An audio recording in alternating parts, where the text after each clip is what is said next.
What's going on, Nerd Squad, and welcome back. With the Marvel Cinematic Universe expanding rapidly with these Disney Plus original shows, we can expect to see some new characters. Some of them are actually quite a big deal. Falcon and the Winter Soldier is Marvel's next big original show, premiering on Disney Plus March 19th, and in it we get to see our first look at Flag Smasher. Who are they? Yeah, what's the goal? What can we expect? Well, here to fill you in, I'm your host for today, Taylor McWaters, and here are the top 10 Flag Smasher facts you need to know. Number 10, comic book origins. Who is this guy? Okay, Karl Morgenthau made his first appearance in Captain America issue 312 back in December 1985. He was the son of a wealthy Swiss banker who turned into a diplomat. So as a kid, Karl would go with his father while he tried to accomplish this diplomatic mission to various countries. So not the most common childhood, some would say. He was never able to settle while he was moving around place to place, and over time this naturally turned Karl into an introvert. Number 9, he's bilingual. When he followed his father and moved around the world, he would never stay in the same place for too long. He would be there for about half a year, and then his father and him would leave to the next location. So while he was living in these places, he would learn other foreign languages fluently. In his debut issue, he is seen just filling in readers on this great one-page monologue where he talks to a photo of his father while he's suiting up. Real villain style too. But he mentions that he tried to fit in learning all of these languages, but he was still picked on. Poor Karl. See, this is a perfect recipe for disaster. I mean, talk about villain origin story. I feel bad for him, honestly. He says he could never understand the prejudice that he encountered everywhere, although the differences between him and them seem so slight. So all this knowledge and he's still not making friends. Poor guy. Bonjour? No. Hola? No. Konnichiwa? No. Damn it. No friends. Number 8, martial arts expert. So if you think knowing every foreign language is intimidating, Karl is actually an expert combatant as well. He was forced to grow stronger mentally, spiritually, and finally, physically. He had a lot of anger inside of him, so he turned to martial arts at the tender age of 12 in order to control his anger. And this was happening when he was living in Tokyo. And by the time he was only 15 years old, Karl earned a black belt and said he was never picked on again after that point. Yeah, no shit. Being an expert in combat is like standard issue now for supervillains. I mean, if you're trying to go head to head with Falcon and the Winter Soldier, the least you can do is know how to do a backflip, reverse armbar behind the neck, breaky cracky leg sweep. Like it's standard issue. Number 7, he hates flags. So with a name like Flag Smasher, one would assume that's just a cool name to go along with this movement.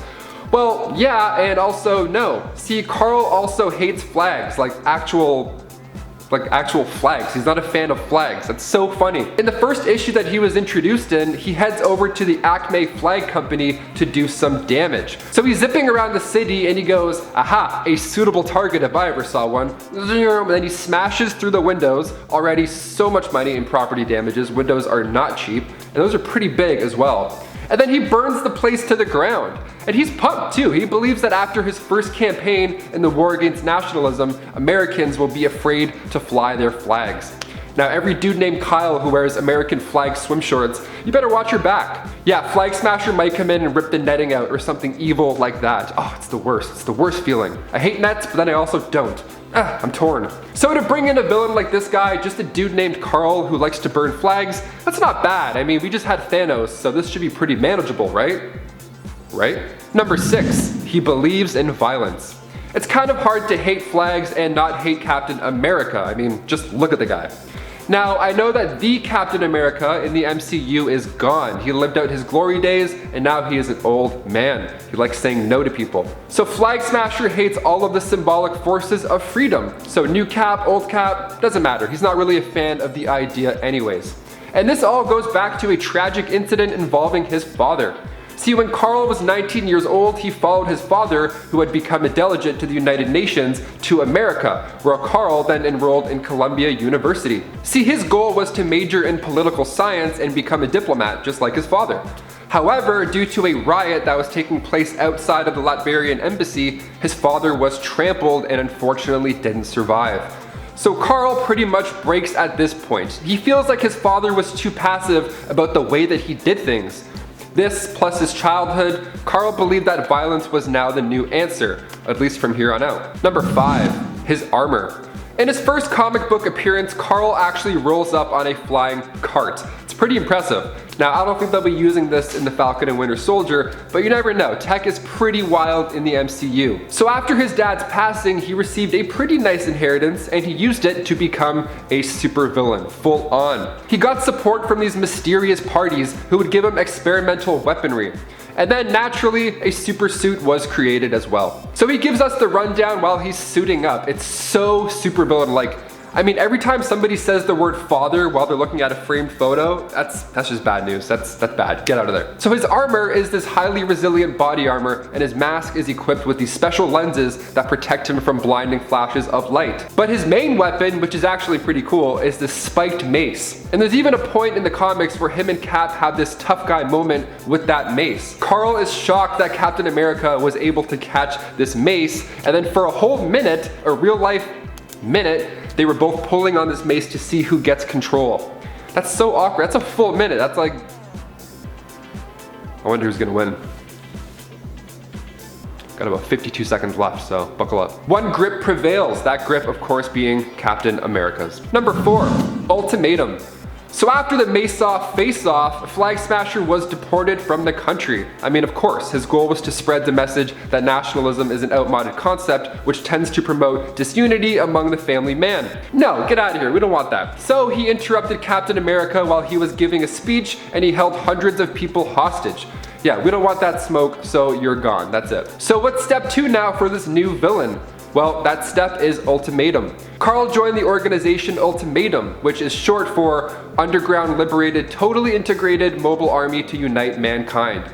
So yeah, let's for sure go with Ultimatum, always. This organization made its debut in Captain America 321, and these guys are wild. They all pull up, flying on these super skis, they grapple hook the plane and then they board it. It's like an 80s Bond film, it's epic. So they board the plane with their super skis, and Flag Smasher makes his grand entrance. So Flag Smasher left Ultimatum when he discovered that Red Skull was actually backing the organization. Number 3, Ruler of Rumekistan. In Cable and Deadpool issue 28, we see Flag Smasher return, only this time he's the ruler of Rumekistan by the V Battalion as a compromise between powers.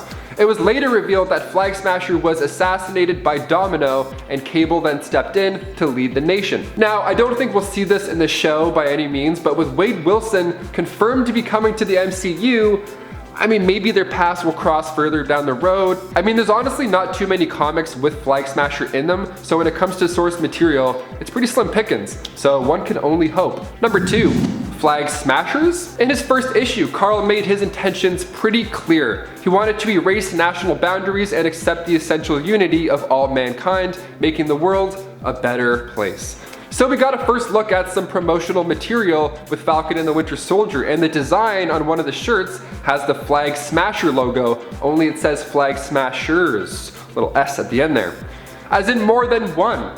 So my guess is that in the show they aren't gonna have Ultimatum. They don't want to have these super 80s skiers taking planes down, no, but rather it will just be a group of civilians who have maybe been screwed over following the blip. Like in an actual world where that many people came back 5 years later, it's probably chaos. And I'm sure a few kindred spirits were tainted during the government fallout. And when this leader, this Karl Morgenthau, comes along as a Flag Smasher villain, I'm sure it doesn't take much to get a few backers on your team, at least in this world in the MCU. And finally, number 1. Karli Morgenthau. So the trailer for Falcon and the Winter Soldier may have just actually given us a first look at Karl Morgenthau. Well, rather, Karli Morgenthau.